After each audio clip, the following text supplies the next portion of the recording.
Wow, DC fandom has been pretty cool. We got to see a lot of cool stuff, and what we're talking about in this episode is going to be the peek that we got at the new Harley Quinn movie that they named The Suicide Squad. And so that's joining me in the Wave Rider, we have Harley Quinn fan number one, Captain Boomerang, and Rick Flag. Yeah. All right, so let's jump into it. All right, so this is the third movie that we're getting in the Harley Quinn series of movies. And we didn't get a proper... Go on. Trailer certainly makes it look like it's a Harley Quinn film, doesn't it? It certainly does. DC knows what sells, man. DC knows what sells. Harley Quinn sells. Throw her on the front of everything. Yeah, I think you're absolutely spot on. I think that's exactly what it is. She's the most well-known character out of it, so it makes sense to put her front and center. We got with this movie, when you look up at the lineup of characters, she's the only one, actually, unless I'm wrong, other than Amanda Waller, who was in the first Suicide Squad movie. Captain Boomerang as well. Oh, Boomerang made it into this one? Yeah, Joe Courtney's back as Boomerang. Okay, he was cool. I liked him. Yeah, me too. He was awesome. So what we got to see, we didn't get to see a proper trailer, but we saw a behind the scenes kind of trailer, which was pretty cool. And then obviously for that panel, they just had fun with the actors, which was fun. But we're here to talk about the movie. So you guys, first of all, what did you think of the first Suicide Squad movie? I was a hot mess. So I guess with disagreement on that. I mean, it wasn't the best movie that was ever made, but I enjoyed.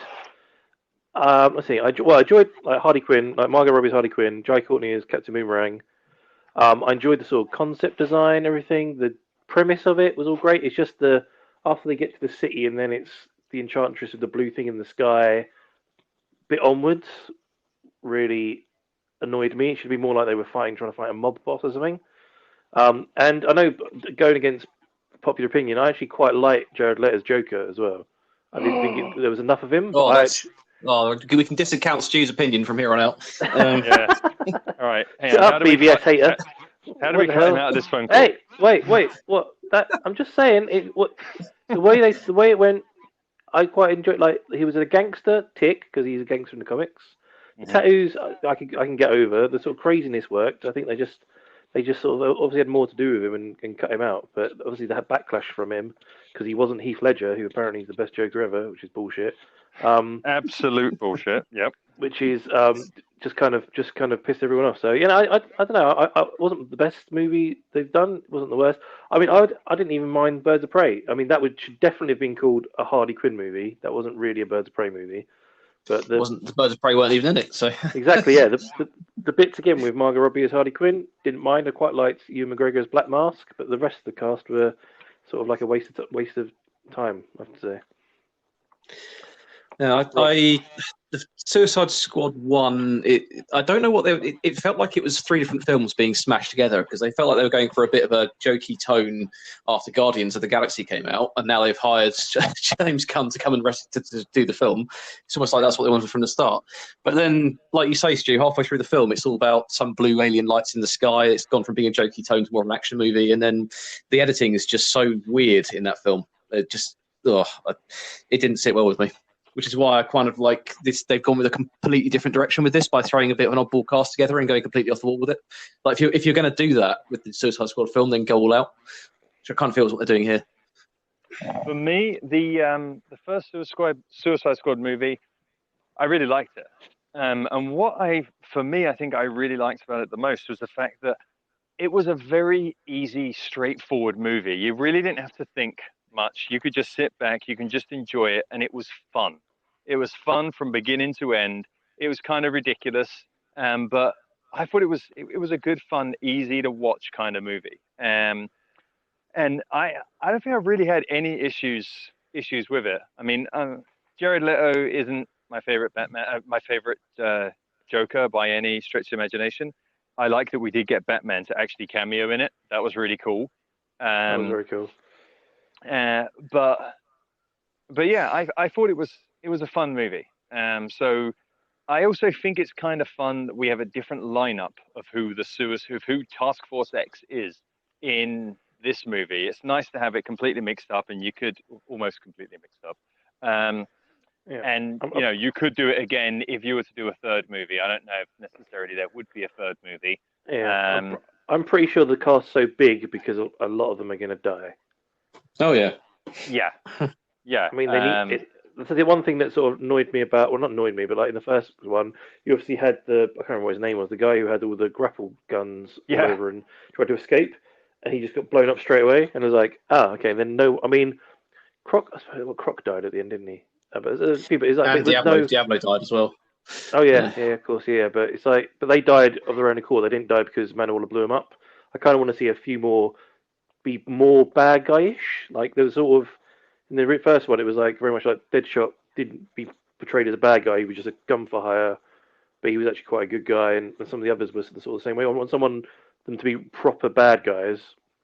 They're just out there for themselves. Don't mind screwing other people over. Try and even kill each other. I mean, loads of stuff like that. That sort of thing would be quite cool to see. Yeah, Deadshot really didn't come across as a bad guy, like at all, really. In that first movie, he was absolutely just a gun for hire.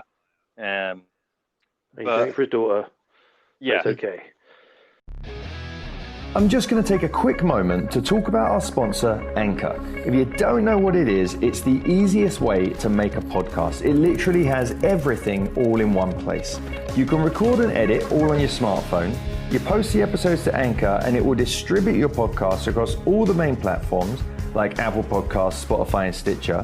You can make money from the podcast no matter how many listeners you have.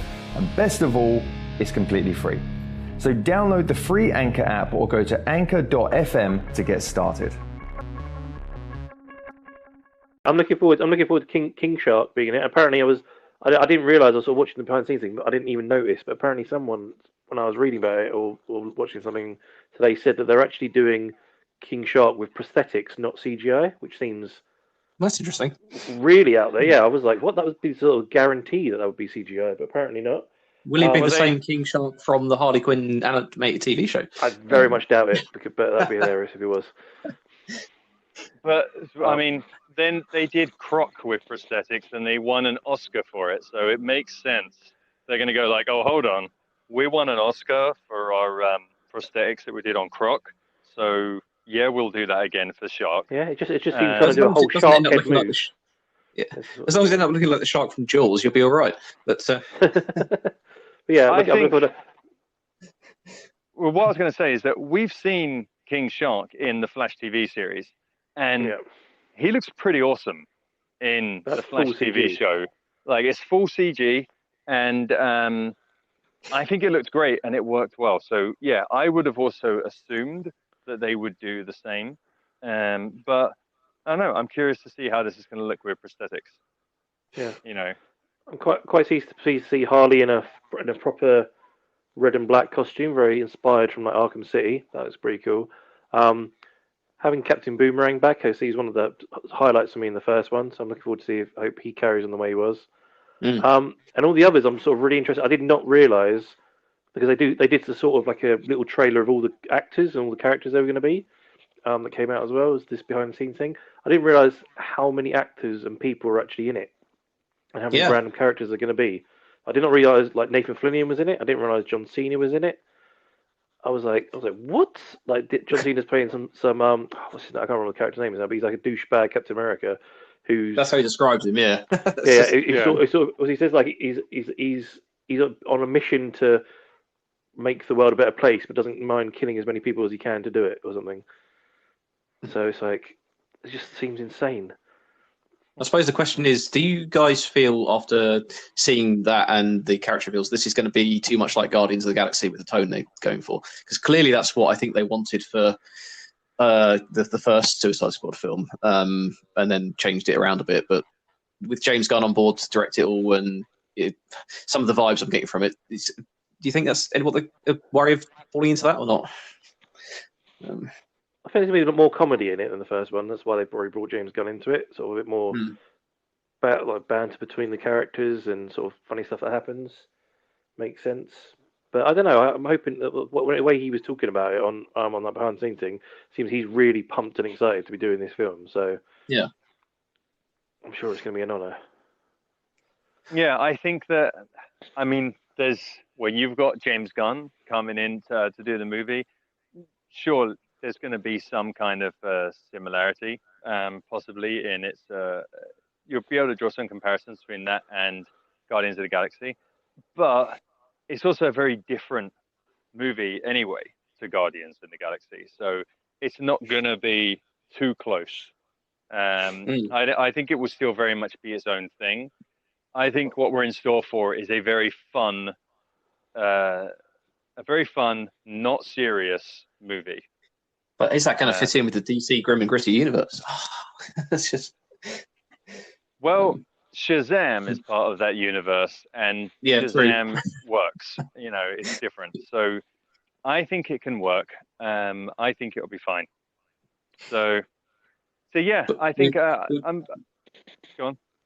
No more information, because I only saw part of the panel about the general plot or the villains they're facing, or even the heroes, because being the Suicide Squad.